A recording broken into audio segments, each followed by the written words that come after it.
All right, so welcome back from your holiday break. Um, Again, my condolences to the Maryland basketball team yesterday, who did not win.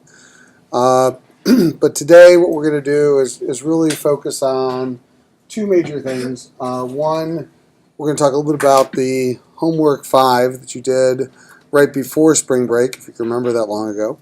And two, we're going to get into homework 6, which is due on Wednesday, and talk about the start of the valuation model process that we're going to go through.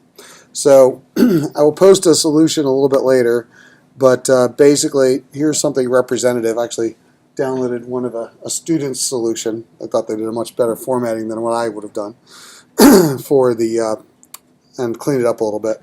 But basically, what you needed to do is we picked 4 companies, and we had Procter & Gamble, Colgate-Palmolive, Unilever, and Nestle. And then using the multiples, you needed to estimate primarily the long-term growth rates using the PE multiple and then the enterprise value multiple, and then come up with an estimate of margins. So basically, using the PE growth rate, the PE multiple, you should have come up with, depending on the day, you might get slightly different numbers. But for Nestle, long-term growth rate somewhere around 2.7%. Unilever a little over 6, Colgate-Palmolive about 3, Procter & Gamble, the lowest growing firm in the industry, about 2.4. And again, in the enterprise value, similar rankings. Procter & Gamble, slowest growth, 2.4. That's growth in cash flow as opposed to growth in earnings. Colgate-Palmolive about 3, Unilever fastest growing about 5.3, and Nestle about 3.3.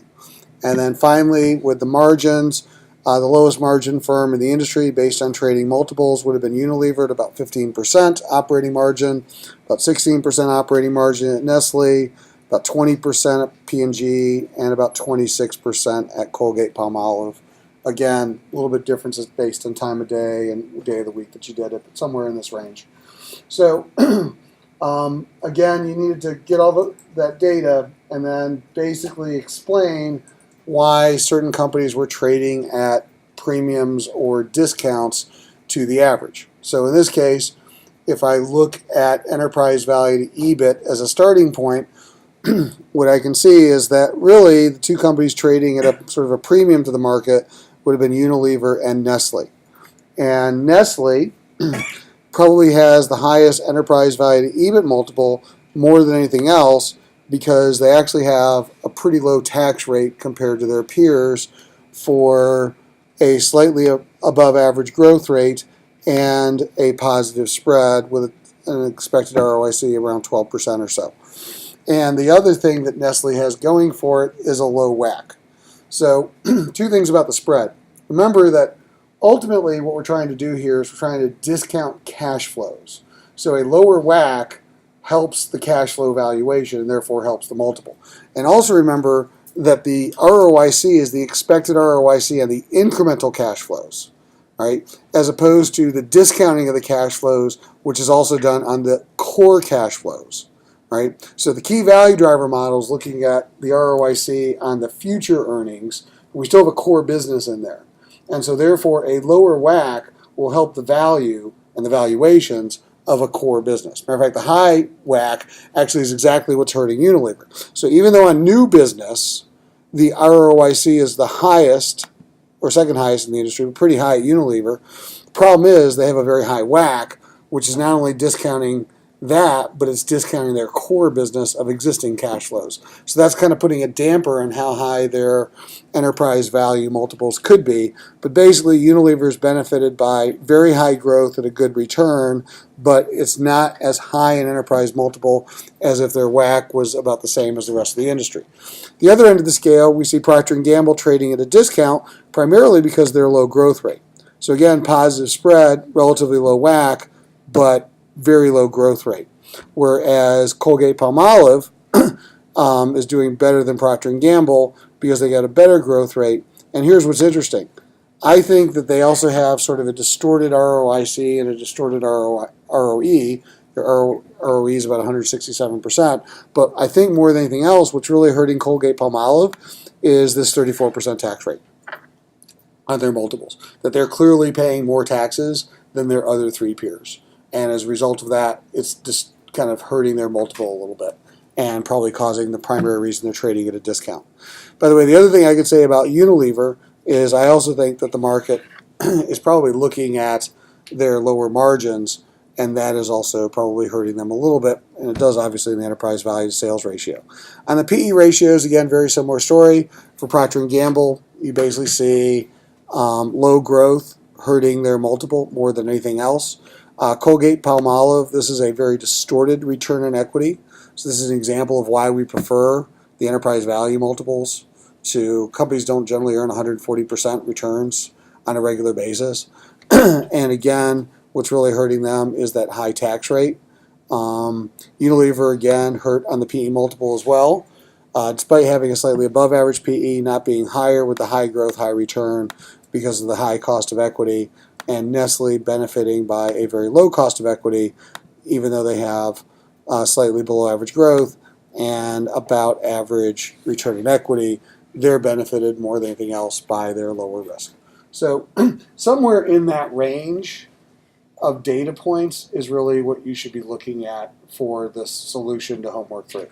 And again, part of the reason why this is going to be helpful to get into this level of granularity for these multiples is we're going to get into some valuation. And part of what we have to do is we have to figure out, okay, what are the multiples, what are the margins that we're going to be forecasting for these companies? What can they kind of achieve?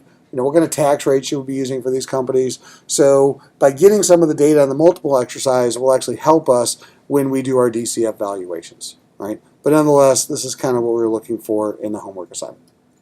Questions about that? Yes, sir. Can you explain the market cap weighted average and your values for each one of those items? For the market cap weighted average, the only practical, easy way to do that is, so again, if I go back to Procter & Gamble, is in Bloomberg, in the RV section, it would be here automatically calculated by Bloomberg. Otherwise, you would have had to have manually exported the market cap and then do a weighted average for every ratio, which is a real pain. So again, if you don't have this by default, in the RV section, click on Settings, and then click on Display, and then one of the display options is to choose by default. And in this case, I choose checkbox market cap weighted average to always be displayed by default. Got it. So as long as we have it in the screenshot, and that's all you need. So it's fine. Yeah. Perfect. Thank you. Yeah. Because again, what we're just trying to do is we're trying to get a sense of what is a reasonable return for an industry, what is a reasonable margin for an industry, what is a reasonable growth rate for an industry, and we want to weight based on size. So particularly when we do, like, example here, I don't want Clearwater Paper, this real tiny company compared to these industry giants, to really distort an industry average. Right. So that's why we're using the market cap weighted average. Okay, great question. Other questions? All right, so what we're going to do today, as I said, is we're going to get into our evaluation, and we'll talk about homework 6. I'm going to actually give you a little bit of time in class to complete homework 6 today. But before we do, we'll talk about sort of lecture note 5. So part of what we're going to do, as I said, is we're going to start valuing companies. Now, today's Monday. On either Wednesday or the following Monday, you are going to be doing your company selections.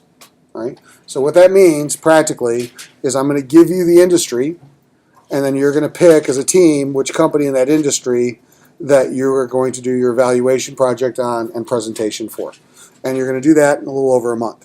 Now, again, I've talked to some of our corporate sponsors, and they're very interested in coming back. So I'm just trying to align who it's going to be before I announce the industries. But the other thing is when you do your presentation analysis, you're going to be doing it to real execs at real companies. Okay, so the stakes are, again, you're shaking your head. Is that a bad thing? That's fine. But it does raise the stakes a little bit because it does make it a little bit more real. And I'll just tell you that last semester when I did this, I kept telling people that I'm going to bring you like a CFO or a VP of strategic planning, and nobody really believed me. And then when they got to the presentations, and I remember they walked in the room and they saw the senior leadership of some of the companies in here, and some of the students literally like started to freak out. They're like, "Oh my God, we didn't think he was serious. We didn't take this exercise seriously. I hope we don't embarrass ourselves. So I'm just letting you know, like when I tell you you're going to have senior leadership, they're going to be very senior leaders of some real companies here that you're going to be presenting to. So I'm giving you advance warning. They're really nice people. They're actually looking forward to hearing what you have to say, but it's going to be real. So that's the good news. So back to this. So part of what we're going to do is we're going to do a valuation model to help us create the valuations as part of the project, and we're going to build a reusable model. So over the next week and a half, we're going to build it, but what we build, you will then use for your group projects. Okay? So we're going to build them individually, so you kind of understand what's going on, but we're going to build a reusable model. And what'll be nice is really, in about a week and a half, in 10 minutes, you can go to Bloomberg, you can type in a ticker symbol, you can basically put the data into the model, upload it, and have a baseline valuation. It will become that quick. Right? Now, it's going to be a lot of work to get from here to there, but once we get there, we're going to build a reusable model. And that's the other key. It's going to be based on data that's coming from Bloomberg. Right? So that's the advantage of using a data service like Bloomberg, which standardizes the data for us. Because if we had taken the data out of 10Ks, it would make it a much harder exercise because every company has a differently formatted 10K. We'd have to map every time differently to that 10K, reorganize and convert the data. Right? By using a standardized format from Bloomberg, once we map it once, it will always work again and again. Now, a couple of caveats. We're going to primarily do U.S. companies, so international companies in Bloomberg sometimes can have some non-standard items, so it may not work as well with them. And this won't work with financial services firms because they really do, like a bank insurance company has completely different sets of financials from manufacturing and service or what are called industrial companies. So the model that we're going to use in this class is going to be based on, it's called the industrial, which is service manufacturing firms, right? But essentially, all of your group projects will fit into that category, so that's what you're going to use. So here's the kind of process that we're going to go through. The first step is, as it says here, analyzing historical performance. So, company's worth the sum of its future cash flows. We're going to use the historical financials to help guide us in predicting the future.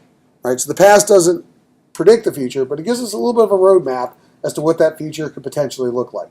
In fact, that's why we do things like the multiple analysis, because it also gives us some signposts along the way to say, you know what, I probably don't want to use a 40% margin when I forecast Procter & Gamble, because that doesn't seem reasonable based on historical numbers or what any of its peers are actually achieving. So essentially, we use the historical performance to help us. So one of the first things we're going to do is we're going to take historical financial data and we're going to export it from Bloomberg. All right? And then this is what's actually very important.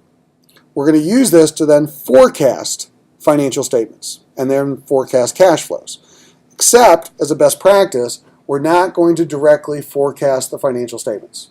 Right? So, may or may not seem intuitive to you, but I'm going to ask you to forecast revenue, but you're actually not going to forecast revenue. I'm going to ask you to forecast EBITDA, but you're not going to forecast EBITDA. Those actually lead to really, really bad forecasts. Right? So the best practice is you don't forecast the number, you forecast the ratio. So what we'll do is we'll take the historical statements and turn them into a series of historical ratios. So instead of forecasting revenue, we'll forecast revenue growth. And that revenue growth will get us an actual revenue number.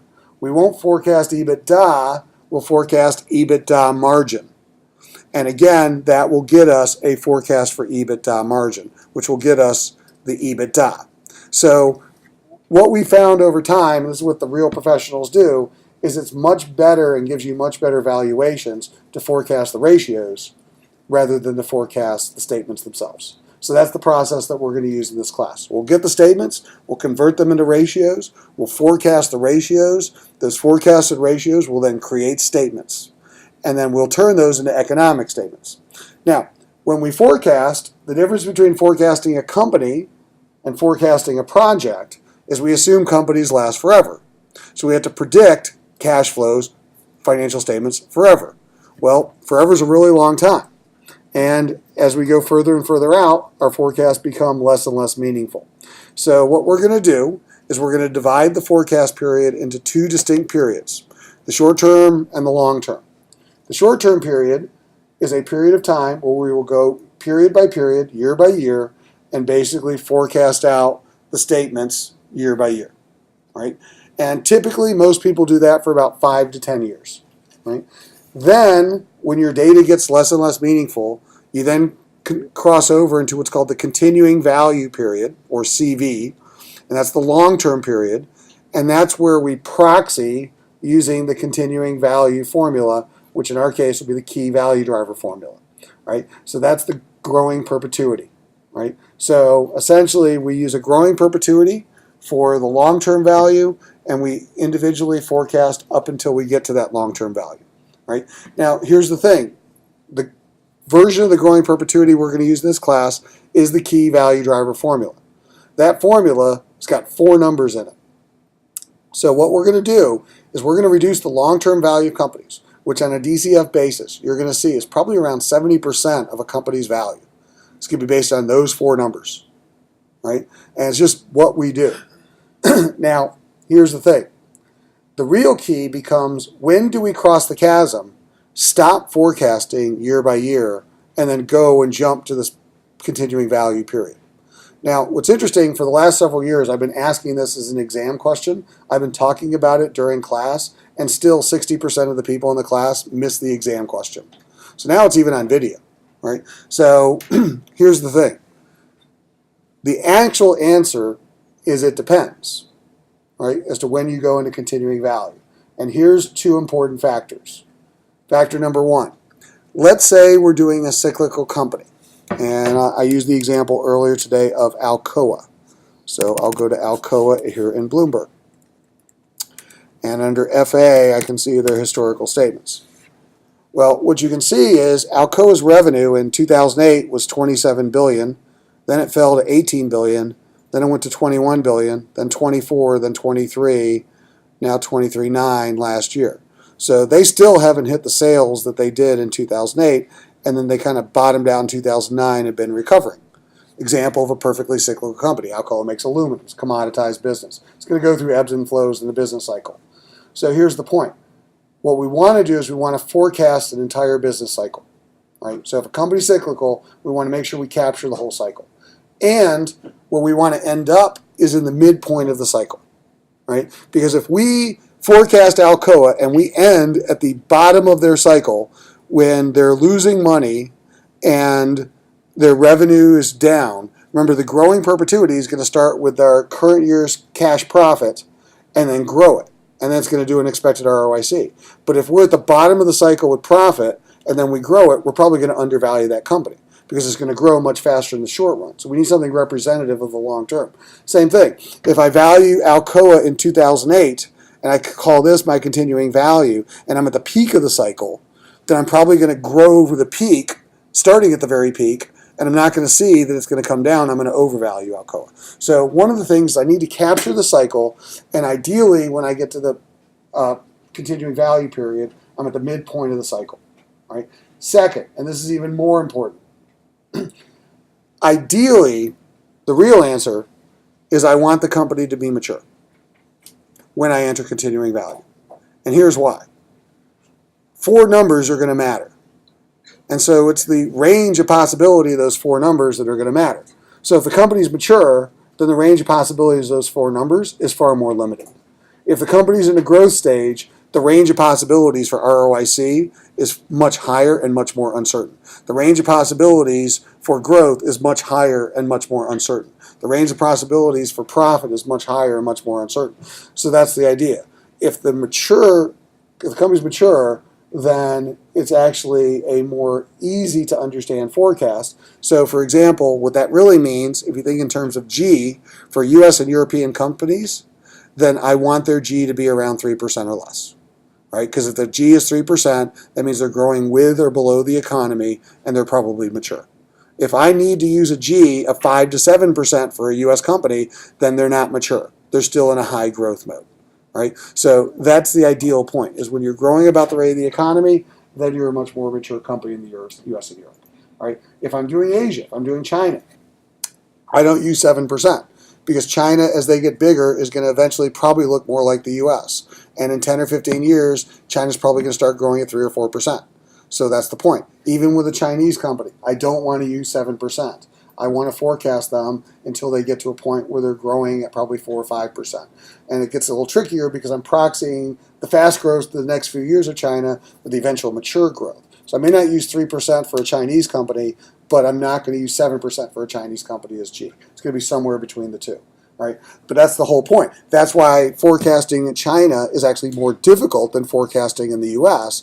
because China is going to see its growth start to ramp down because as they get bigger, law of large numbers, where the U.S. is already big and it's already in that kind of almost mature state, same with European companies. So again, ideally for U.S. Europe, somewhere around 3%. So that's going to be one of the key things when we do our values. Then what we're going to have to do is we're going to have to discount these cash flows. We're going to bring them back to present value at a cost of capital. Now, for purposes of this semester, we're going to use the Bloomberg WACC. So if I'm in Alcoa, type in WACC, and we're going to use the Bloomberg WACC as the discount rate for our cost of capital. Now, a couple things. One of the assumptions that's often made when we do enterprise DCF valuation is we assume a target or constant capital structure, right? So the capital structure doesn't change year over year over year.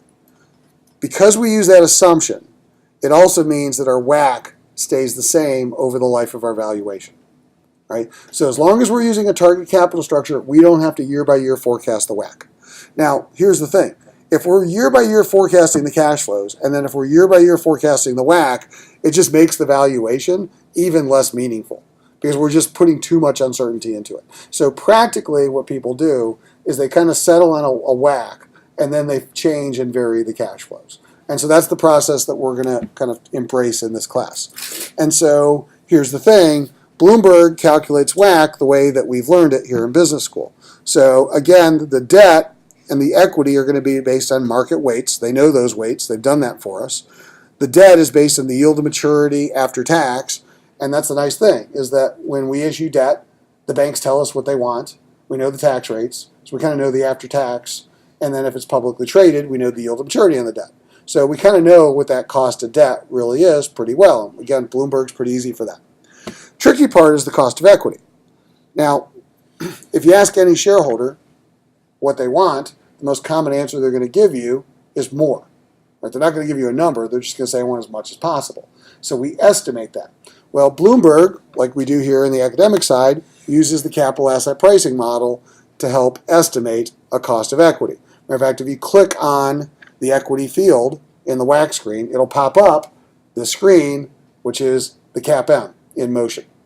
And what you see is the three parts of the CAPM, the risk-free rate. Matter of fact, if you hover over this, this is the current 10-year yield on the U.S. Treasury. In fact, it'll give you the field in Bloomberg if you want to go look it up. Right? Then it adds in a risk premium, and then it multiplies it by a beta. Okay? So, and again, you can override these results if you choose for whatever reason. But here's the thing. So it uses the same process we do in academia. However, the one thing that Bloomberg does do is it uses a slightly different methodology for estimating the risk premium than most academics.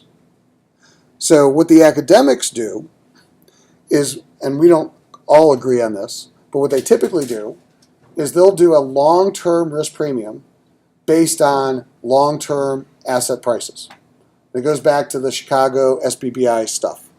And so the idea is that, for example, in the U.S., generally the U.S. over a very long-term period of time has had S&P 500 risk premiums of about 5 to 7%. And they kind of vary depending on what time horizon you use. So that's the point. What the academics argue, okay, what's the time horizon? Number two, do we use the S&P 500? Should we use a different index? Does it encompass enough stocks to be broadly diversified?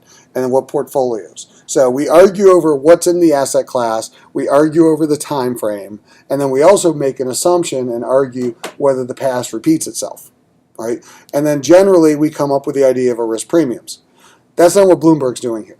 Right? What Bloomberg is doing here is Bloomberg actually knows current prices in the market. Bloomberg also knows current earnings in the market. So what Bloomberg does is it solves for the R. It solves for the expected rate of return that basically justifies that price of the market given the earnings of those companies. Okay, so essentially it's solving for the R. So it's backing into it. So in a way, this is beneficial to us, but in my opinion, also gets a little bit tautological. And remember, there's a tautology as it's circular reasoning. Because basically what we're going to say is that Bloomberg is telling us that to justify these prices, this had to be the risk premium.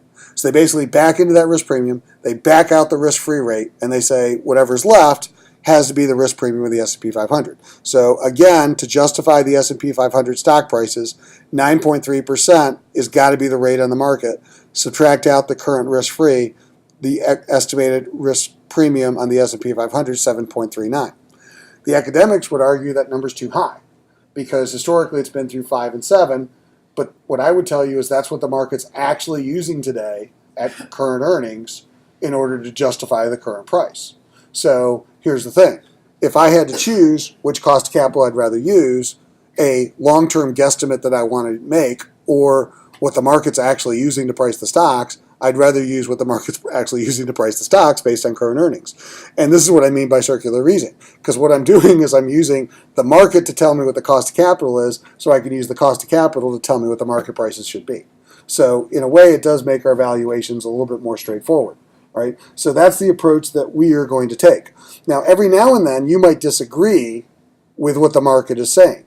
And this could be a perfect example. And here's what I mean by that. If I'm doing a very long-term cost of capital, this seems pretty high for a company long-term in the U.S. if I'm doing Procter & Gamble.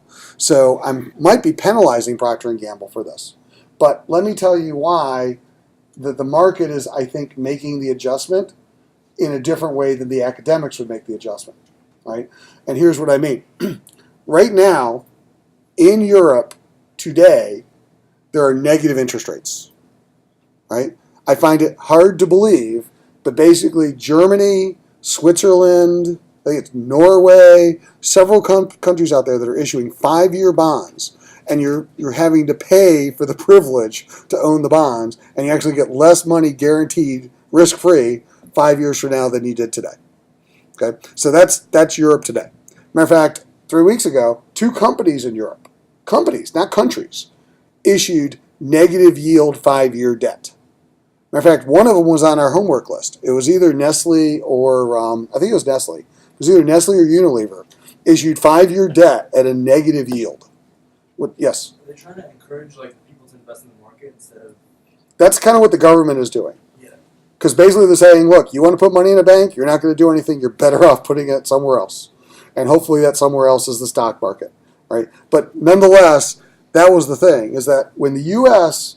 and the Federal Reserve, back in the financial crisis, hit zero, the Fed didn't actually have negative interest rates. Europe is actually toying with the idea of negative interest rates, and we're seeing countries with negative yield to maturities on their interest rates. Yes? Would another reason possibly be inflation? Well, that's an argument for negative interest rates is deflation. That you're saying that's not inflation, it's deflation, that assets are actually going to be worth less in 5 years.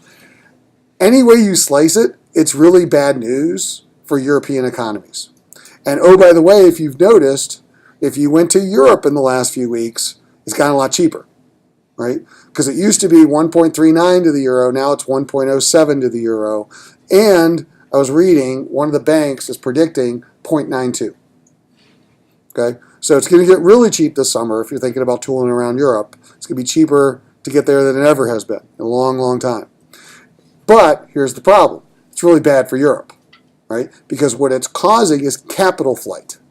Because I don't want to put my money in European banks, so what am I doing? I'm moving it out of Europe, and I'm putting it where returns are more attractive, and that's why money's leaving Europe and coming to the U.S., and that's what's driving up U.S. currency. That's why our currency is appreciating. Matter of fact, Federal Reserve right now has become the bankers to the world, because Yellen, our Federal Reserve Chairman, is hamstrung because it's not just raising interest rates for the U.S. If we raise interest rates for the U.S., we're going to kill the euro. And that's the problem. As people are expecting as the interest rates go up in the U.S. and the interest rates go more negative in Europe, That's why the euro is crashing so much, and that's why the dollar is appreciating. And that's going to cause problems because suddenly our U.S.-driven economy has been export-oriented. We've now rediscovered manufacturing. We're now exporting again. And the problem is, as the dollar gets stronger, it's going to hurt U.S. companies. I was telling the other people here in the previous classes, we have a stock track game going on as far as a grade. And one of the things is you're trying to predict like impacts on short-term company performance. Wouldn't it be nice if we had something called the equity screening tool that allows us to look at U.S. companies that have big European exposure, right? Because think about this. If I'm selling my stuff in Europe and I'm Coca-Cola and I got a lot of European sales that are coming in Europe, if I'm a U.S. company, I have to convert all those euros back to dollars. And if the euro's fallen 20% and I grow 7% in Europe, I just saw my revenue go down by 13%. So that's the point, is that you're going to see some big multinational companies start to report some problematic earnings here in the next quarter because of the rise of the dollar. Flipping it around, if I'm a European exporting company going to the U.S., suddenly it starts to look good. So for example, I don't know, BMW, which is going to convert everything back to euros, all those dollars are going to start looking much more attractive.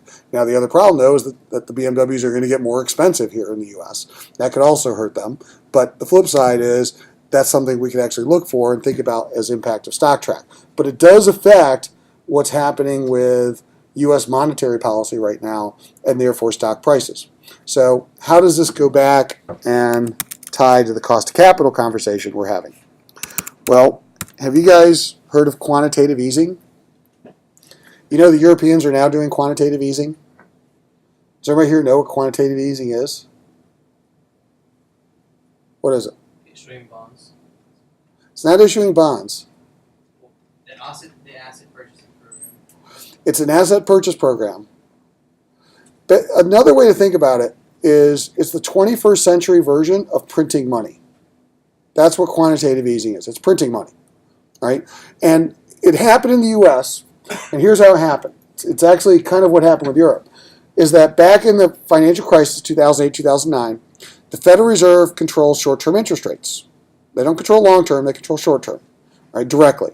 So what they did is they lowered the short-term interest rates to pretty much zero, and it didn't spur enough growth in the economy. So their next step was to go negative with interest rates. And they didn't want to cross that chasm because they started to think that that could actually have some very bad connotations to say that we actually have negative interest rates because it sends some signaling effects about the future. That's exactly where Europe is today. So if I can't lower interest rates below zero, how do I spur growth? So here's what they did. They flooded the market with dollars. So we started doing Keynesian economics. Keynesian economics is when the government spends to drive the economy. And we ran giant budget deficits. Particularly, we were running budget deficits of $1.4 trillion to $1.7 trillion a year for a number of years. Well, how does the U.S. fund its budget deficit? Well, we have two important entities. We have the U.S. Treasury and the Federal Reserve. The Treasury is part of the executive branch of government, basically is authorized to issue by the U.S. government debt securities. Congress gives them the authorization to issue and, weirdly, set another law which gives them a max they can issue called the debt ceiling. So Congress passes a budget, Congress also passes a debt ceiling, and right now we've actually bumped up against the debt ceiling. So right now, you're going to see this in the headlines in the next month or so, but when they pass the next budget and the next deficits included in the next budget, they also have to pass a raising of the debt ceiling. Otherwise, they can't fund the budget deficit that they passed, which doesn't make any sense, but that's the way they've now set up the laws. So they pass a budget, and then they have to authorize the debt, essentially is the way they're doing this, to then fund the budget, because they don't want the Treasury to just go out there and basically borrow a lot of money. So they tell them the max they can, and right now we're actually at the max. But here's the point. The Treasury issues the debt at an auction. What then happens is anybody can buy it. The Federal Reserve, an independent body that's not responsible to any of the three branches of government, was set up to control our currency. They can actually create the currency. They manage the currency. So what happens is the Federal Reserve buys the debt that the Treasury sells. That's quantitative easing.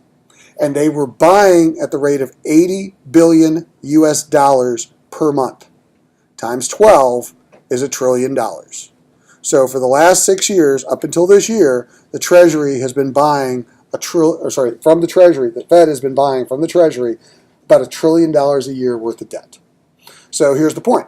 If I have $1 trillion to sell to the market of new debt, $1 trillion is bought by the government, so there's only really 400 million left for the rest of the world. So one, it keeps interest rates low, and because the world wants to own U.S. Treasuries, there's tremendous supply for the 400 billion that wouldn't exist for the 1.4 trillion, and that actually keeps interest rates low. That's what's actually helped the U.S., right? And that's what we've been doing. Now, long term, we argue this is inflationary, but 7 years in, there's no sign of inflation. And so now this is what the Europeans are doing. So the ECB, after basically poo-pooing this as an inflation-driven strategy, now that their interest rates are starting to turn negative, they're now starting to do the same thing. And that's the problem, is that the U.S. is now wanting to slow down the quantitative easing, therefore allowing interest rates in the U.S. to rise. But if we do that, it's going to hurt Europe even more because it's going to send the euro plummeting and capital flying out of Europe. So even though the U.S. wants to raise interest rates, or at least publicly is saying this, they're kind of hamstrung because we're now relying on the rest of the world, because the rest of the world, we are their central bank. Anyways, here's the outcome of all of this that shows up in Bloomberg. So here's the interesting thing. I go back to the capital asset pricing model. EQRP will get me there quickly. Or sorry, go back to WAC. I'll show you the first screen we're looking at. So here's the thing. Let's just say that we think as academics the long-term risk premium should be 6%. That's about 1.39% less than it is today. Well, here's what's interesting. If I take 1.39% and add that to the 1.91% 10-year Treasury yield, then I get a little over about, let's call it 3.3%. Let's round off, somewhere in that range. So here's the point. Another way of looking at the screen is to say that what the market has done is they've adjusted for the Federal Reserve subsidy. And the market believes that the Federal Reserve subsidy is about 1.3%. That interest rates would be about 1.3% higher if the Fed weren't doing quantitative easing. And so what we're doing is we're taking the yield on the Treasury of 10 years, but we're building in a risk premium because we recognize that there's a subsidy that when it goes away, interest rates are going to rise. And so we're giving you a higher risk premium than we normally would for that reason. Yeah. Can you just repeat the reasoning behind what's So what I'm telling you is, see this number 7.39? Yeah. That is the RM minus RF in the CAPM. And what I'm telling you is it should be around 6. I'm using the midpoint of 5 to 7, which is what it's been for the last 100 or so years. So let's just say it should be around 6 normally. Why is it 7.39 today? One argument could be the difference between 6 and 7.39 is about 1.39. If I took that 1.39 and added it to the risk-free rate, then what it's basically saying is 10-year Treasury yield shouldn't be 1.9%. 10-year Treasury yield should be about 3.3% with a 6% risk premium. So what I'm telling you is, in a way, the market has built in, my opinion, if you look at the CAPM here, the market has actually built in the higher interest rates that are expected into the share prices. So here's the real reason for this. This is why this matters. If interest rates rise from 1.9 to 3 and the risk premium doesn't change, then all things being equal, we're going to have a higher cost of capital, which means stock prices are going to fall. But what I'm telling you is if interest rates rise to 3.3 and the market risk premium goes from 7.4 to 6, then nothing's going to change about the cost of capital. Interest rates can rise and the stock market can keep going up. So that's a difference between the stock market actually going up as interest rates rise and the stock market going down as interest rates rise. And on a nuanced basis, I'm telling you that I see this risk premium that Bloomberg is showing me, and it tells me that the market's already expecting interest rates to rise. That's why the U.S. is trading at a high risk premium. Now, if I disagree with that, if I disagree with everything I've said, I can go into Bloomberg, I can actually put in my own expected market return and my own country risk premium and recalculate a cost of capital. Right? So that's what academics will do. If I think that this is not reasonable, I can create my own. But for purposes of this class, because it tends to be based on actual prices in the market, we're going to use the WACC of Bloomberg. I know it's more of an explanation than you were looking for, but nonetheless, I'm trying to tie this back into how this applies in the real world, right? Because it does affect your view of stock track as well, and some ways to potentially make some money in the short term. Now, final part I want to make about this is, all right, we use the WACC, discount the cash flows, then we got to figure out if that's a reasonable value for the company, buy, sell, hold. And when we create the cash flows, create the financials, we're going to put them into this format. So what that means is we're going to forecast, like the Modigliani-Miller model, TII, TFI, CFI, in each of these four sections. Okay, so that's what we're going to be doing over the next week and a half. Now, this is where Bloomberg comes in, and this is where your next homework assignment comes in. So I'm going to use Coca-Cola as a working example. So if I go to Coke, and then I type in FA in Bloomberg, FA, financial analysis, is where I get the historical financials in Bloomberg. So this is the historical section. And if I click on the IS tab, that's their historical income statements. So the good news, bad news, as I mentioned right before the break, is Bloomberg just redesigned this section. And they've only redesigned it for U.S. companies. They haven't redesigned it for non-U.S. companies. I assume they're going to eventually do this for everybody. You can read about their redesign here in the What's New. But here's where the problem occurs. And again, I'll go back to this side, gap. These first two buttons used to say standardized and as reported.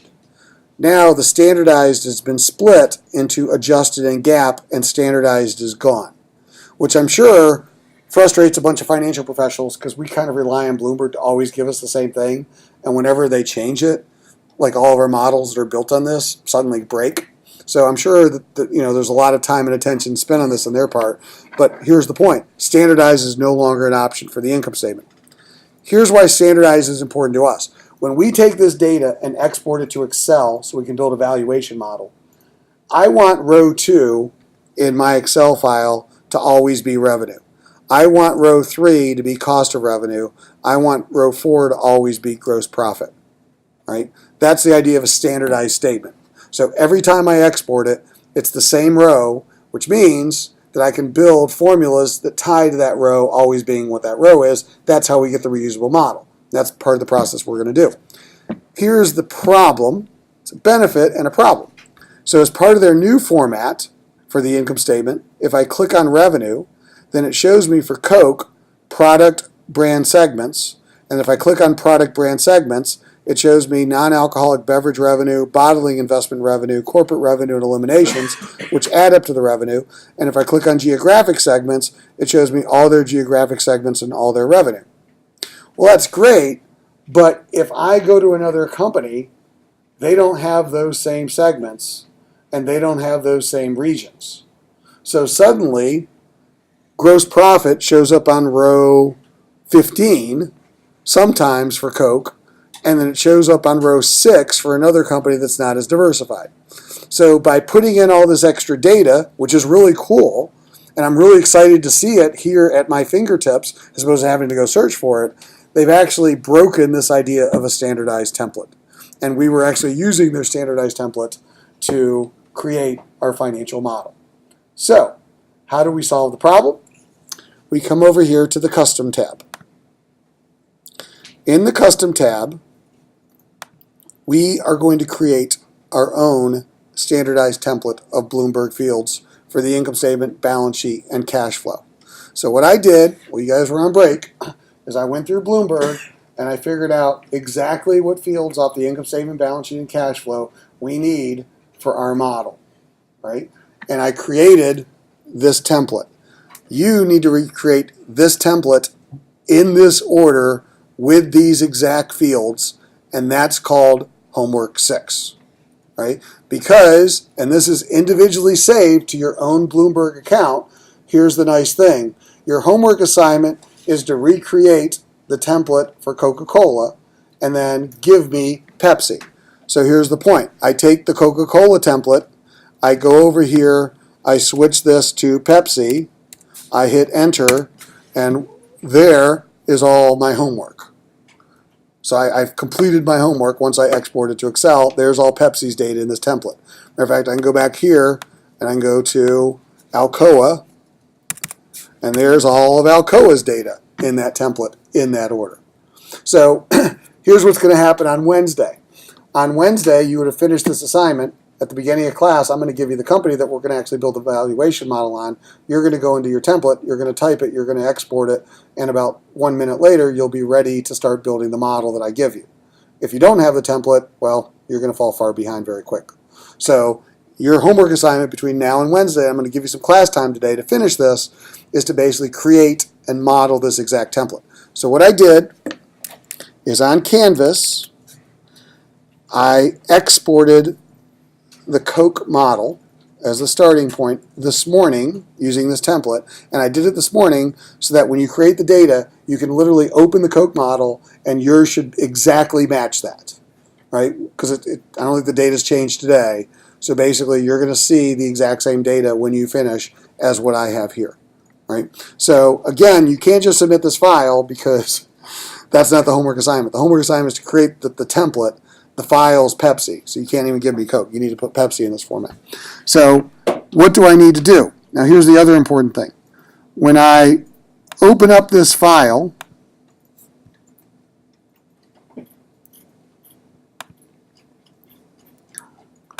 what's important is column B. Now, column B has what Bloomberg calls the mnemonics, which is basically the name of the field in the database. Right? I don't know why Bloomberg does this, but the label for the field changes by company. It's bizarre. So I export for one company, it calls it revenue. I export for another company, it calls it turnover. Right? Why they change the labeling company by company doesn't make any sense. But what they don't change company by company is the name of the field in the actual database, which they call the mnemonic. That's what's exported next to the label. Yes? Is it possible it doesn't match? Because I know some in the 10Ks, they change the names of That's what I said. In the 10Ks, the labels can change company by company. So what Bloomberg does is they will then put it into their specific, okay, it goes to this sales underscore rev underscore turn bucket. So I don't care if you call it turnover, I'm going to put it in this bucket. So that's where it helps us to know these mnemonics. So this is what you're going to need to do. First, you're going to go to the Custom tab. Well, you want to probably do this off of Coke. So go back to Coke. Doesn't really matter, but FA and then Custom, right? And then what you want to do is hit Create Custom. Right? Now, we're going to ask you to do 6 periods. Makes this sure it says 6 periods here. Reason why is I want you to have 5 years of CFI, historical. So we need 6 historical years of income statements and balance sheets to create 5 CFIs historically. So 6 historical periods. Okay. Now, next step is when you export the data, click on Settings. You want to make sure that you export it in the exact same way that I'm exporting it. Okay? So click on Settings, and what's important is gives you another series of tabs. Number of periods here also needs to be 6. Okay, so when you export, it gives you 6 years. It doesn't give you 10 years. So it'll display 6 years, and then when you click on Settings, you export 6 years. Okay, as opposed to exporting 10 years, because the model I'm going to give you is going to be looking for 6 historical years. Right? Then, under the Data tab, uncheck these 4 options. I don't want it to do any kind of percentage or percentage change or anything like that in the data that I'm exporting. So just make sure it's not doing any of the math on those. So leave these 4 unchecked. Display. Display order needs to be ascending, not descending. Yes? Can you go back to the data tab really quick? Just have all those 4 unchecked. On periods, is it supposed to be 5 or 6? This doesn't matter because it's how many years of growth average you want, and we have none for both of those. Oh, okay. For display, but good question. Ascending. Ascending means the most current year will be on the right as opposed to the most current year being on the left. And the reason why it's important to have ascending is we start building out the forecast. We're going to go 2010 to 2014 and then 15, 16, etc. to the right. Okay, so if you do descending, it'll go 2014 down to 2010, and then we'll have 2015. It won't make any sense. So you want to make sure you do it descending. And then finally on the Report Excel tab, export as value. What that means is that when you hit export from Excel, it'll give you numbers. If you click formula, it will give you database lookups. Now the advantage of the formula is that you can basically just open up Excel, change the ticker symbol, and that company's data just automatically updates. The disadvantage is you got to be in the Bloomberg lab to do that. So in order for you to do this assignment and for the TAs to, for example, grade the assignment, they have to see your numbers, which means you got to export as values. That's going to give us numbers when you export. So those are the setups. Hit update, and then start working on your file. Now here, what you need to do is you add the fields, and as I said, I've given you the Coke template, which I would recommend following and typing in these mnemonics. Now, be very careful because when I created this, I noticed something extremely frustrating. For some reason, Bloomberg has like 5 or 6 similar fields for a lot of these things. So if you do it based on the label you see in Bloomberg, you might actually choose the wrong field. So it's very important that you use this exact mnemonic. So for example, 2 ways to do this. Sales underscore rev underscore turn. So what I do is I come in here and I can type in sales underscore rev underscore turn. And then usually it's the one at the top. You can select it. And then here's the important thing to check. If you hover over the field, it'll give you the mnemonic. And it'll say sales underscore rev turn. Make sure it matches. Right? Now, if you're trying to do this a little bit faster, here's a shortcut. Let's say I want to do cost of revenue. I highlight it. Control C is copy. I go back here. Control V is paste. So I don't have to type it in. And there's the field. And either hit enter or select the field. And then update.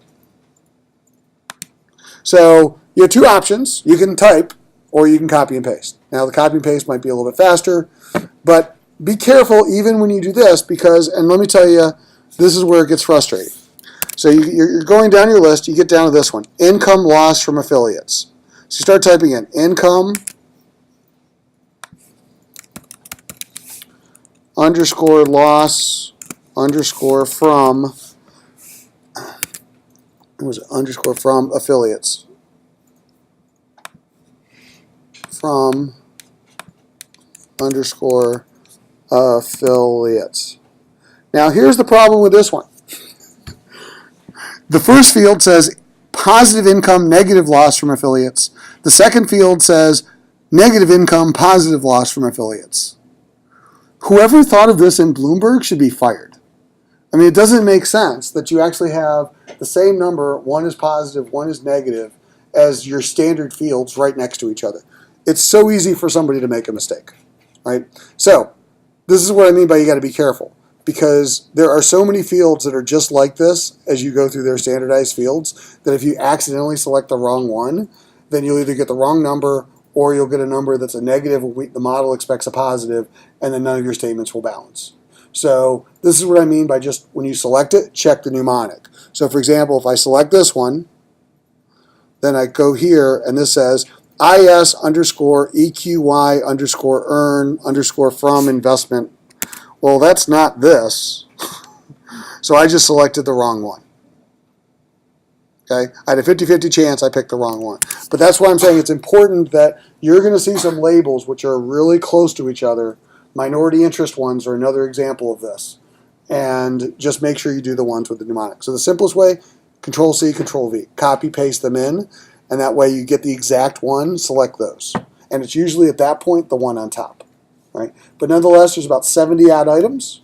So your homework assignment, create the template for these 70 items. Export it. I'd export the Coke model. I'd visually check to make sure it matches the one that I gave you. And then switch it to Pepsi, export to Pepsi. How do I export? So again, I go back here, more. I'm not going to save. Back to my model. So output is key. Excel, current template. You're going to get a security warning in Excel. Hit yes. And there's the Pepsi. Actually, I think I was on Coke. Yeah, I was on the Coke company as opposed to Pepsi. So, get back. Yeah, I went back to Coca-Cola. So I just re-exported Coke, not Pepsi.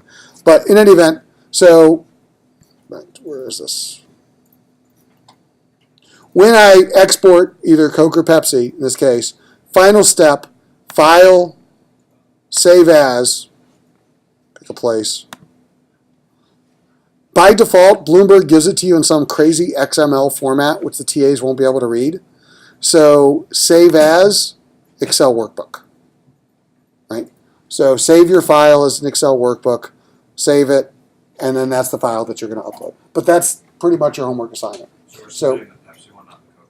Yeah, save the Pepsi. I mean, you can export the Coke one just to verify, but submit the Pepsi one. So submit the Excel file. So as I said, you have the rest of class time to do it. Shouldn't take you more than, based on previous classes, 20 to 30 minutes. And that's really what homework 6 is. So if you're done with that, upload it, and then just be ready to start building out the valuation part of this at the beginning of class on Wednesday. Yes? Very quickly for the settings in the report Excel is the fourth tab. What other than value? So what really matters on the settings for the 4th tab, it's just value. That's the only one that matters. Okay, everything else. Everything else is the same. Okay. So again, I've recorded this as a video, so the video will be posted here in just a couple minutes if anybody needs this, but it should be otherwise pretty self-explanatory. As I said, I would download from Canvas. In the Files folder, I put a folder called Valuation Model. I gave you the Coke export file. It's got all the mnemonics that you need. To make it easier, I'd open that up in Excel. You got the double windows here right in the classroom, and I would just copy and paste the mnemonics in. Just like you got to do like 70 odd times. So it's just a tedious process. But the good news is, and then here's my other recommendation to avoid tremendous frustration. After you type in a few of these, hit the save button. Don't wait until the end to save. Save as you go along. And here's why. If you start creating a custom template, and I create revenue, I'll just make them up, EBITDA, whatever. And then I accidentally, which I did, that's why I was cursing at my own screen doing this over the weekend. If I accidentally switch this to, I don't know, some other hit by mistake, and I leave that screen, when I go back, everything I typed in is gone. And if you're like 40 or 50 items in, you're going to want to break the screen in front of you. So, to save that frustration as somebody who had it, what I'd recommend, just hit the save button as you go along, every couple of ratios. Doesn't hurt, takes a second, but type in a ratio, save. Type in a couple of ratios, save.